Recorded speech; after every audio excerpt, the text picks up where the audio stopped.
Greetings, fellow humans. Katrina here. Quick disclaimer, I'm a professional. I'm not your professional. Nothing I'm about to say should be taken as medical, legal, or otherwise advice. This podcast is purely for education and amusement. That is it. Disclaimer over.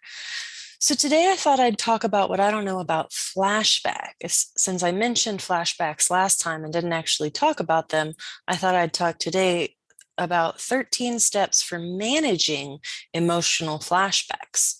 So this actually comes straight out of the same book I referenced last week, which is Complex PTSD From Surviving to Thriving by Pete Walker.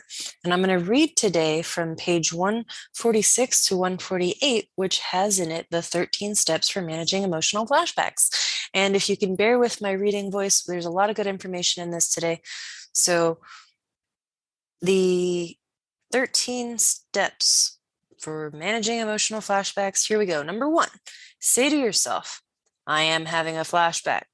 So flashbacks take you into a timeless part of the psyche that feels as helpless, hopeless, and surrounded by danger as you were in childhood. The feelings and sensations you're experiencing are past memories that cannot hurt you in the present. Number 2, remind yourself, I feel afraid, but I'm not in danger. I am safe now, here in the present.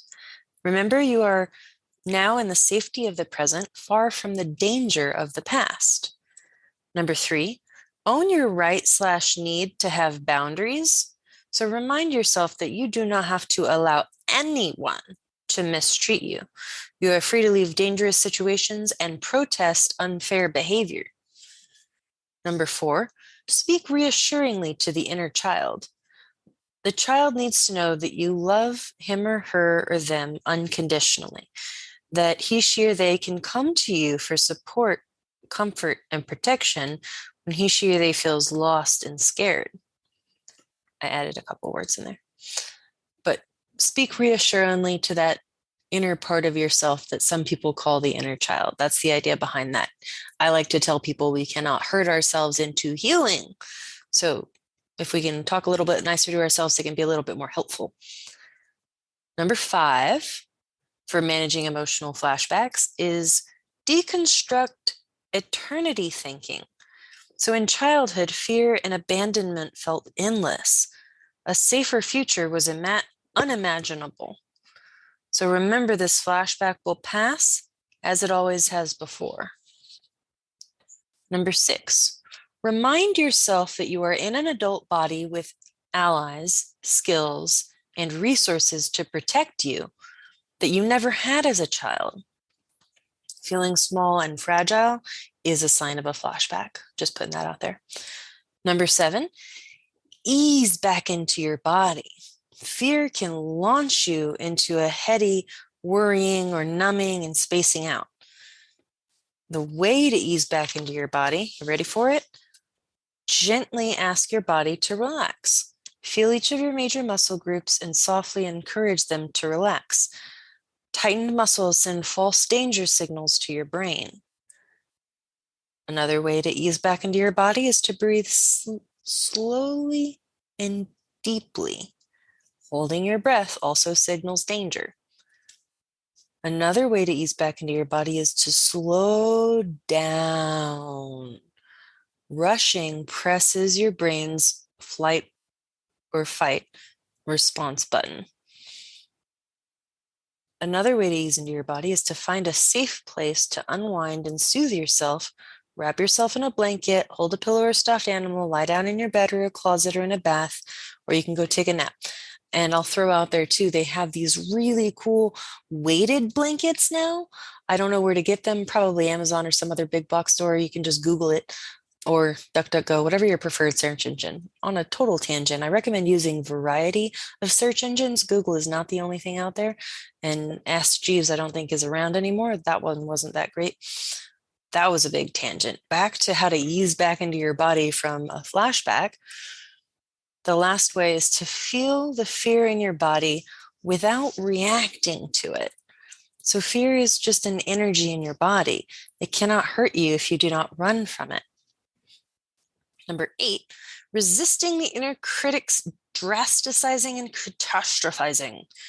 The way to do this is by using, first off, use thought stopping to halt the critic's endless exaggerations of danger and its constant planning to control the uncontrollable. Refuse to shame, hate, or abandon yourself. Channel the anger of self-attack into saying no to your critic's unfair self-criticism. Another way to resist that inner critic is to use thought substitution and thought correction to replace negative thinking with a memorized list of your qualities and accomplishments. Number 9, another way to help manage an emotional flashback is to allow yourself to grieve. Yeah, the way out of an emotion is through it. Flashbacks are opportunities to release old, unexpressed feelings of fear, hurt, and abandonment. Validate and soothe your inner child's past experience of helplessness and hopelessness. Healthy grieving can turn your tears into self-compassion and your anger into self-protection. Easier said than done, folks. Don't get me wrong. Easier said than done. Number 10, cultivate safe relationships and seek support.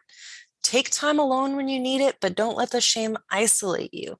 Feeling shame doesn't mean you are shameful.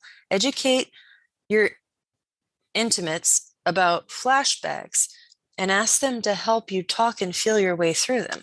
I have never heard of the intimate people in one's life being referred to as intimates, so that was a first for me. Educate your intimates about flashbacks. That's a good one. Number 11, learn to identify types of triggers that lead to flashbacks. So we do want to avoid unsafe people, places, and activities that can trigger mental processes. Practice preventative maintenance with these steps when triggering situations are unavoidable. I always like to remind folks that it is not other people's responsibility not to trigger us, but it is our own responsibility to cope with those triggers. So number 12, is figure out what you're flashing back to. This is sometimes possible and sometimes not. It says, flashbacks are opportunities to discover, validate, and heal your wounds from past abuse and abandonment. They also point to your still unmet developmental needs and can provide you with motivation to get them met. And lastly, number 13, on managing emotional flashbacks, be patient with a slow recovery process. It takes time, folks, in the present to become de-adrenalized and considerable time in the future to gradually decrease the intensity, duration, and frequency of flashbacks. Real recovery is gradually progressive process. It's a gradually Real recovery is a gradually progressive process. That's a tongue twister. Often 2 steps forward, 1 step back is what they say. Not an attained salvation fantasy. So don't beat yourself up for having a flashback. So those were, as I said, the 13 steps for managing emotional flashbacks, straight out of Pete Walker's Complex PTSD from Surviving to Thriving. So now it's time for the news. No, not today's news. News from a century ago. And this news comes from the Washington Herald. The weather on this day, March 18th, 1922, by the way, I think that's when Soviet Russia was all in full swing. Weird parallel there. So March 18th, 1922 in Washington, D.C., the weather, as I said, was fair. Tomorrow unsettles, probably rain, and they detailed out the forecast on a different page, but I don't live up near D.C., so I couldn't tell you if the temperatures were comparable or not. The biggest headline on the first page is tells Soviet rich Russians would return from US. Unfortunately, another large headline reads, Klan gives weird show. Ku Klux Parade, Townsend, Virginia at midnight. At first glance, that sounded to me like a really weird advertisement, but upon reading it further, it described how 250 members of the KKK paraded through Virginia in weird ways without folks knowing who they were, where they were going, or what they were doing. Apparently, all eyes came out to see the parade of insanity, and it says the Klansmen were disbanded after midnight as a lonely point on a dark road. No one knows who they were or where they went.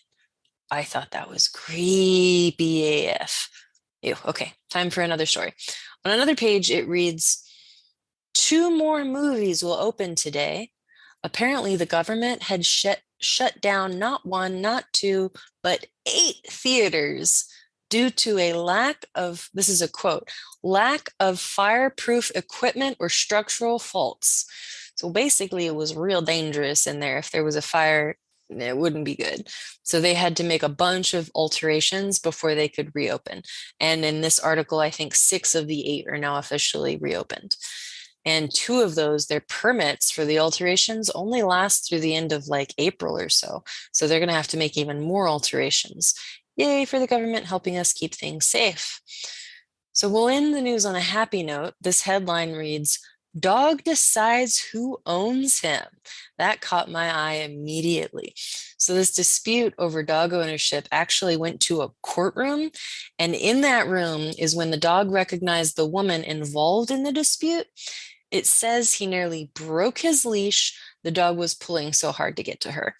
And a happy reunion, as that was the deciding factor in who got to keep the dog. So that was pretty cool. I hope you enjoyed today's episode. And if you want to support the show, you can click the button on the website or Cashapp katrinadragon. And as always, I do appreciate each and every one of you simply for existing.